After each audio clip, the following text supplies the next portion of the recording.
Hellboy may not be the most famous comic book hero in the world, but he's certainly well-loved enough to get his very own cinematic reboot by director Neil Marshall, a little over a decade after Guillermo del Toro's cult classic duology. Unfortunately, the return of Big Red is anything but a welcome return, or a worthy successor to the original films. A complete and total reboot of the franchise, Hellboy tries to make an entirely new cast work, with Stranger Things' David Harbour taking over the title role from Ron Perlman, and Ian McShane bringing a new version of Professor Broom to life in John Hurt's stead. That's really the first mistake.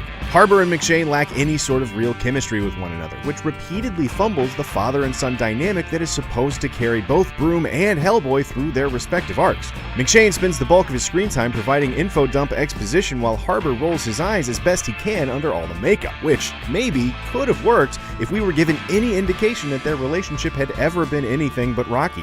This version of the BPRD, the Bureau for Paranormal Research and Defense, the Hellboy World's version of the X-Files, is less keen on researching or defending and more excited to act as sort of a paramilitary kill squad. McShane's Broom fits into that niche as not a kind-hearted researcher who adopted a demonic baby as his son, but as a gun-toting killer who let a creature he was supposed to kill survive and later call him dad. Hello, son. This probably wouldn't be too big a problem if Harbour's Hellboy weren't so completely reliant on his daddy issues to have some semblance of a character arc. Or maybe he's supposed to be focused on his angst about being an inhuman creature forced to hunt down other inhuman creatures to save humans. The movie never really makes up its mind, tries to hedge its bets between the two, and comes up short on both. Where's my violin? The rest of the ensemble, Daniel Day Kim as Ben Daimyo, Sasha Lane as Alice Monaghan, and Mila Jovovich as Nimue, the Blood Queen, are characters with no live-action history, but all sadly feel like afterthoughts to the Harbour-McShane family drama hour. Jovovich, for her part, embraces the full-on horror camp of her character, a medieval witch who wants to wipe out humanity, but campiness can only take a villain so far.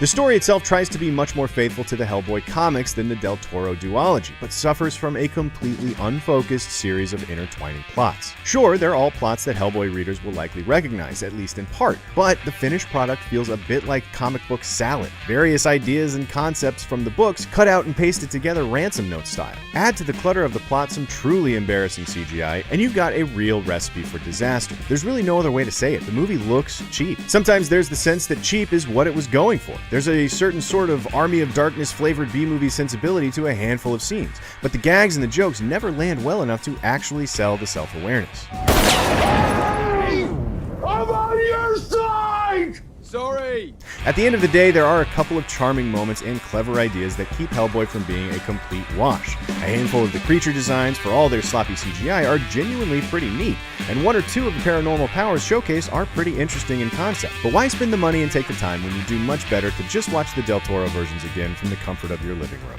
Hellboy. Hellboy is a thin, clumsy, and charmless attempt at rebooting a beloved franchise. It's populated by forgettable characters, motivated by confusing stakes, cheaply executed visuals, and distracting editing. Somewhere, a finger on a Hellboy fan's monkey paw is curling up. Sure, Hellboy might finally be back in the spotlight, but he definitely would have been better off left alone. For more comic book movie reviews,